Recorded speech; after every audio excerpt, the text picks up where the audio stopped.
Welcome to our episode of Barman Saturdays. In this way, I take a look at Angels in the Infield. And yes, this is a follow up to Angels in the Outfield. Not the first sequel. There's actually another one called Angels in the End Zones. They went from baseball to football, then back to baseball again. Yeah, a bit weird, but whatever. I mean, this is a direct to TV sequel, so it's not very good. And that's probably an understatement. This is a very boring movie, in my opinion. It's more of a comedic film, and it tends to really struggle, in my opinion. Like, most of the jokes fall pretty flat, in my opinion. I mean, don't get me wrong, there's some flashes of brilliance here and there, I suppose, that chuckle at me, but a lot of it's just. I can see where this is going, and it's not that funny. Um, but I suppose I can say that about a lot of old movies at this point. Because a lot of the jokes in them, got played to death in much better films in a lot of cases.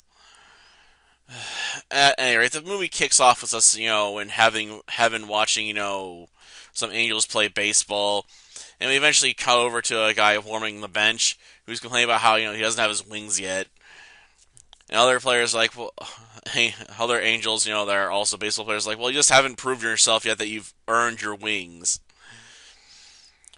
So yeah, we then watch him, pull out an article talk about how he was an up and coming pitcher, and everyone calls him the bungler.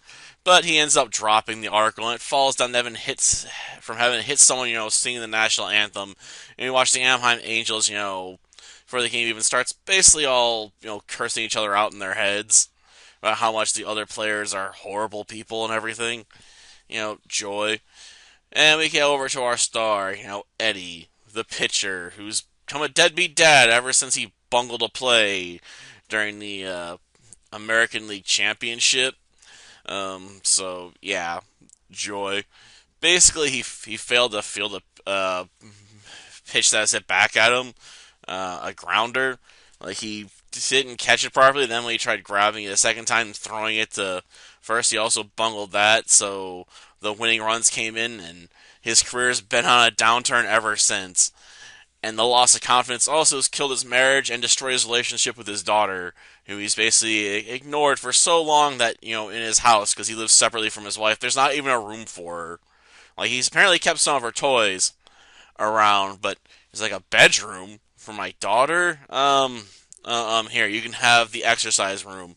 Because I guess she decides, since her parents are finally getting fully divorced at this point, and because her mom's moving all the way to the other side of the country. She's gotta stay with her dad and see if she can get them back together again. Though why she cares to do this at all is beyond me, because he's been a deadbeat dad for like half a decade at this point, where he doesn't go to rehearsals. He doesn't even she doesn't even share a house with him. Basically, she's dead to him. Um, and even at the start of the movie, they try and make this an arc. He's like he just admits, he's a shitty dad. Just like dude, I know they want to fix you, but doing the bare minimum, which is basically all we got in this movie, is nowhere near enough to repair your reputation of becoming a deadbeat dad because you messed up a play in a major game, for your career. Like like it just isn't enough. Okay. But at any rate, the Dar character prays for her dad to get his confidence back to, fix everything. And they send down, an angel without wings yet, because he just hasn't proven himself. So they send the bungler, because, he also really screwed up his chance to, become a proper baseball player, or at least a famous baseball player. So they're like, yep, you're going back down to earth, and you're going to try and direct this B team of angels to help out the Anaheim Angels win. So yeah, we get our usual stuff with the team getting better with some angelic help. Though we also have an entire plot line about the Angels needing to be coached by the girl in order to not suck at baseball. Because apparently, they're the B string, or probably even lower than that, because they play so bad you have to assume they're like, not even triple A baseball ready anymore. So yeah, like they're not even, minor leaguers in terms of quality anymore, which is just sad. Like we couldn't get the Angels that, are good at their job. We gotta rely on the backup for like the backup for the backup. Just like, jeez. But while she's getting them straightened out, Eddie's trying to get his parenting skills straightened back out, and we watch the wife character, want to get back with Eddie because he stopped sucking at baseball because apparently that proves he's husband material again because he can actually throw a ball. So yeah, like that stuff just doesn't feel like it's built up at all, really. Them mending the fence, and it's kind of annoying. I mean, I realize this is a direct-to-TV movie, but still.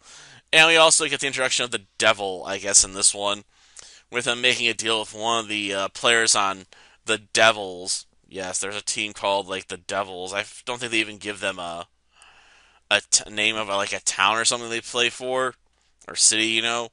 So yeah, the devil comes down. He's like, I'll make a deal with this guy because he really hates Eddie because reasons. He's like, let me help you absolutely destroy him, in exchange for your soul.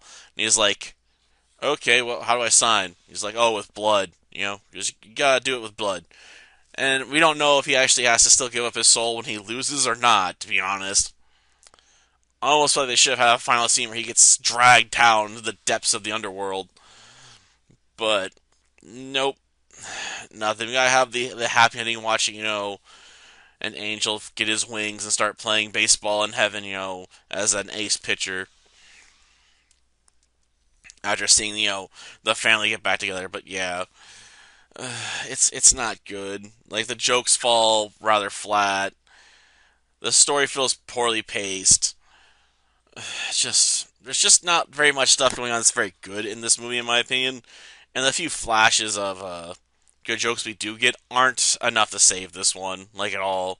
Like, it's not even a so bad good kind of movie, it's just a bad comedy, and those are some of the worst movies to sit through, in my opinion, because at least with a bad action movie or something, it can hope it becomes so bad it curves back around becoming awesome again. But if it's a bad comedy, it just ends up flailing around trying to tell jokes and stuff, and just keeps feeling like it's falling repeatedly onto rakes, but to the point where it just stops being funny and just sad.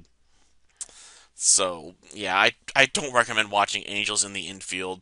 Like, if you have to watch a movie in this trilogy, watch the first one. And even that one, according to my dad's not a particularly good film either.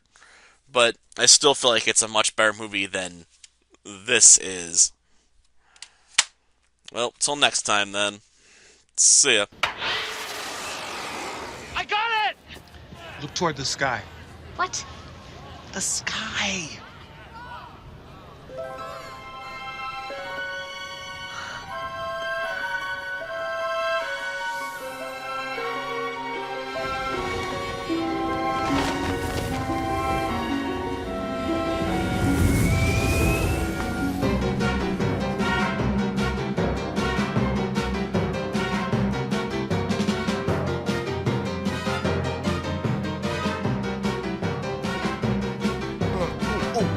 Look out!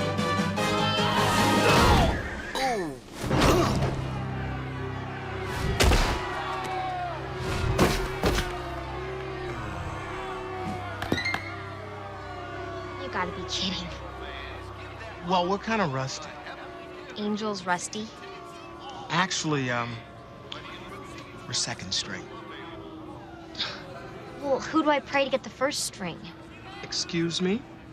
There's no need to get nasty.